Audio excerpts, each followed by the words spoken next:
we feel as if we're going to start mixing it with the big boys. We sort of, have to a certain extent, but we want to be in the elite sort of band of places where top winners are trained out of.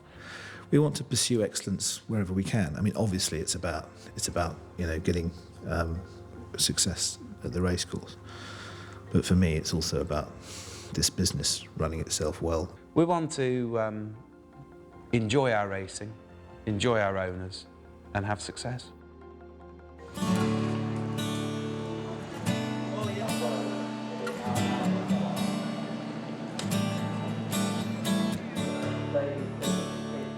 Newbury Racecourse is about an hour's drive west of London. On this sunny July afternoon of 2011, the day's card includes one of those races especially favoured by trainers who want to test their recently acquired young thoroughbreds. The Weatherby Super Sprint, run over a straight 5 furlongs, is only open to yearlings bought for less than £50,000. But with prize money totalling £200,000 on offer, it attracts numerous owners and trainers hoping to make a profit on, or at least recoup their investment.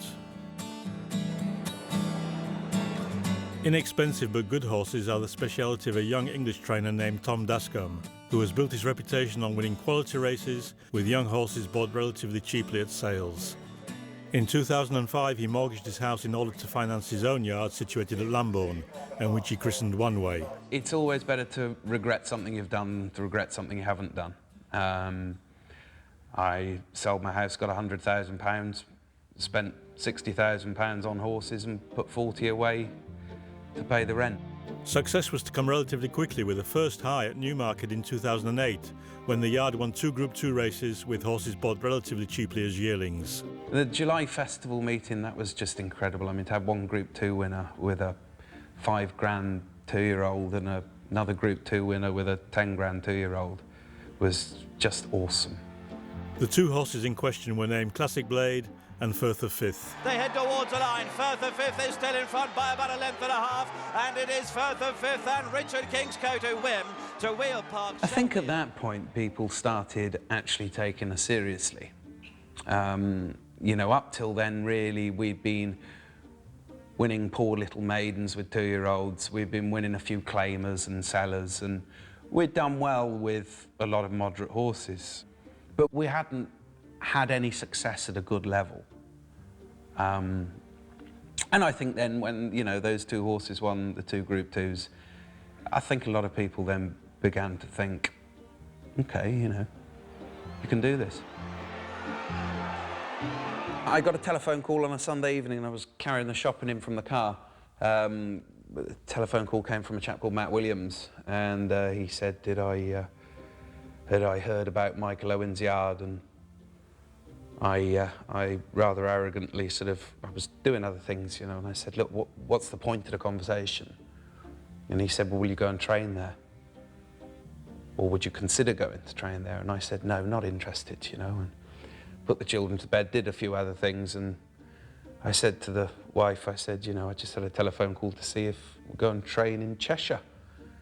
And she said, what did you say? And I said, no, not interested.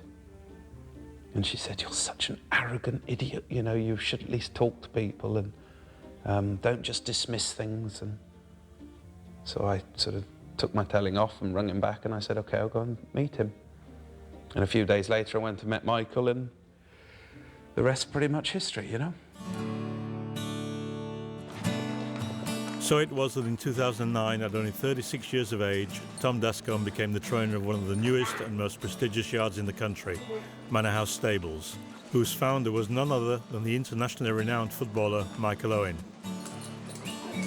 But today the thrills of the star system are light years away, and it's Tom himself who supervises the saddling of Electric Qatar, one of the yard's 2 entries for this year's Weatherby Super Sprint.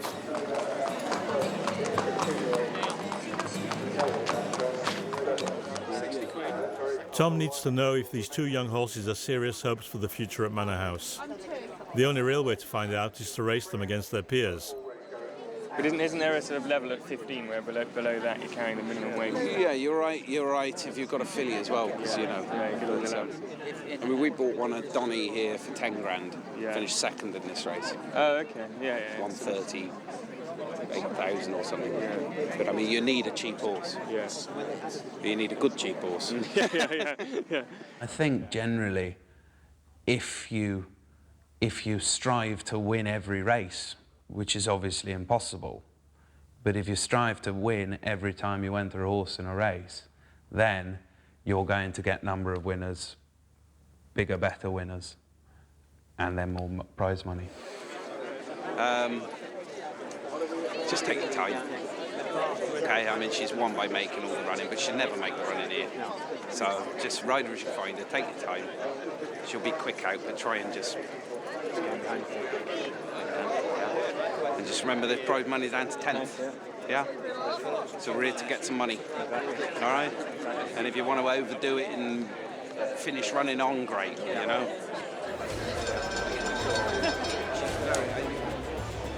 Tom has chosen to enter his two young protégés in today's race because he feels that one of them has a real chance of winning. The stable partner of Equidia is a certain Pyman's Theory. Today, for example, we've got 5 runners out. Well, which is the most important one? None of them. I mean, you know, they're all owned by different people. They're all being put at Chester or Doncaster or Newcastle because you think that's the right place for them to go. And, you know, they're all as important as each other.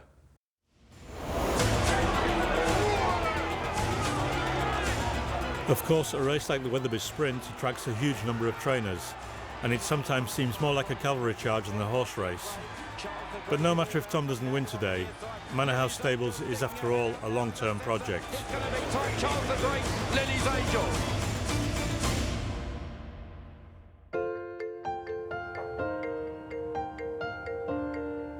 Manor House Stables is situated in the county of Cheshire, about a half-hour's drive south of Manchester. It's an imposing sight, both in terms of its size and its setting, and the yard is still growing. The new buildings being constructed sit next to the main concourse and the gallops.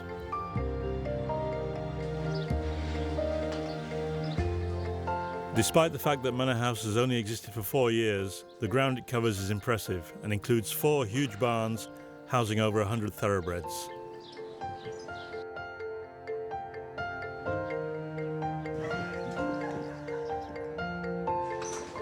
As soon as the sun comes up, Manor House becomes a hive of activity, as several groups of young horses are prepared for the morning's training. Ambition at Manor House Stables is high, with nothing done in half measures. The team of lads work to a well-oiled and organised schedule, and each of them knows exactly where and with which racehorse he is teamed up in the morning. The lads are divided up between the 4 barns, and, as if the general high standard of proficiency was not enough, they compete against each other throughout the season. The team with the largest number of winners at the end of the year collects a prize. Michael Owen and Andrew Black, the 2 owners of Manor House, share a vision of the future with Tom Dascombe: to create a high-tech and modern racing yard, which is a model of efficiency both financially and in a sporting capacity.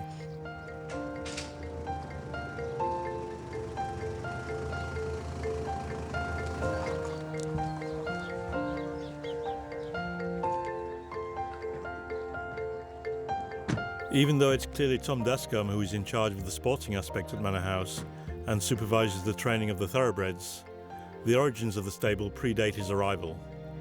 It was Michael Owen who decided to set up the yard in 2007. Moss Vale. That's thinned out. Yeah. That used to be a right Yeah. gross thing. Tubby thing. That's Sir Trevor. I used to know when we had about 50, 60 horses, I used to know them all off by heart. As soon as we go to 100, I've gone now, I know about 10 of them. Without the help of Tom. March 2007, when Michael Owen founded Manor House with barely 30 horses, now seems light years away. But in fact, the origins of Manor House can be traced even further back in time. Michael's dream of becoming a racehorse owner dates back to his childhood.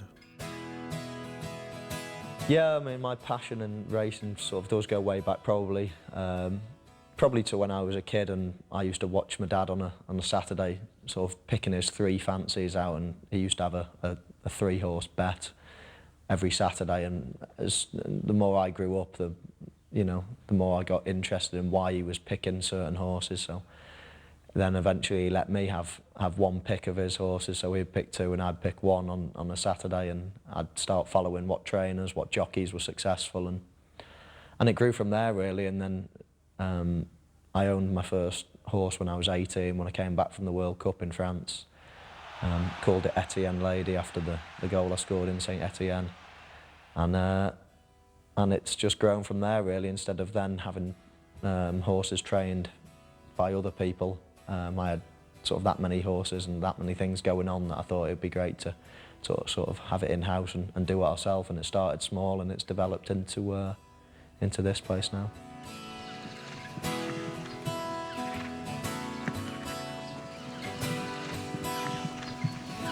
I always wanted it to grow, but obviously you have to start somewhere. So we started quite small on a grand scale, but we started quite small with all the planning permission for bigger and better should we get bigger and better. So yeah, I always planned for it to be a top place. Michael Owen's plan to create a modern racing yard was audacious to say the least, as he decided to build it totally from scratch. He and his wife Louise began by buying an old and derelict farm and immediately set about a refurbishment of titanic proportions. Not only were the existing buildings renovated, but a whole series of new constructions were begun. Indeed, the whole infrastructure of a racing stable sprung up as from nowhere. New gallops were part of the major landscaping that took place. These efforts were quickly to bear fruit. I'm keen on my local track at Chester, so we had a nice listed winner called Blue Jack, which was fantastic because the manner in which he won, he came from the back and just got up on the line to win. That was a great moment. The business was expanding, you know, and I decided that, you know, the next step was to obviously employ a real top trainer. And there's a chap that I know called Matty Williams that is very, you know, clued in about racing and worked at the Racing Post, and, you know, speaking to him about what trainer to target basically. So I wanted someone obviously young and hungry, and Tom's name was at the top of both lists, so that was a decision made. So it was in many ways a match made in heaven. I'd have to say the first winner that we had from Manor House, or while Tom was here, his first full season, we sent a horse to Lingfield Classic Calori for a listed race, and we won that race. And we were all in here. We just had a sort of a sponsors sort of party, and we were all watching it. And for you know, our first major race of the season, to kick it off like that was fantastic, and, you know, give everyone a lift. And the season didn't go quite to plan after that. We had a decent season, but not, you know, one we'd expect. But I mean, for that moment, that, you know, kicking the season off with a listed winner, sort of was a big relief for everyone, and everyone, you know, obviously made everyone very happy.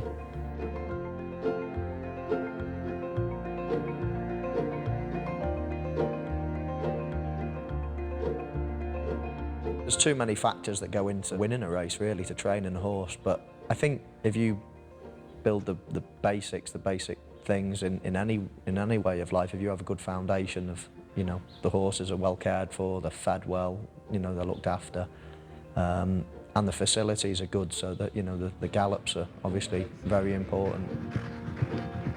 Well, the gallop used to go round the circumference of the land, and it still does, but we've added a 5 furlong straight, which had to go over the old driveway, so we had to rip the drive up, build a new drive, then put the gallop in, and that's helped enormously. Just help not have to go so fast with the horses to get them fitter, because it's going up the hill. Obviously, if you can give the horses and the trainer everything he needs to do the job properly, then it's obvious a benefit. I mean, football is exactly the same. If you've got the money, then you can go out and buy potentially the best players, buy the best stadiums, you know, and everything else. So it's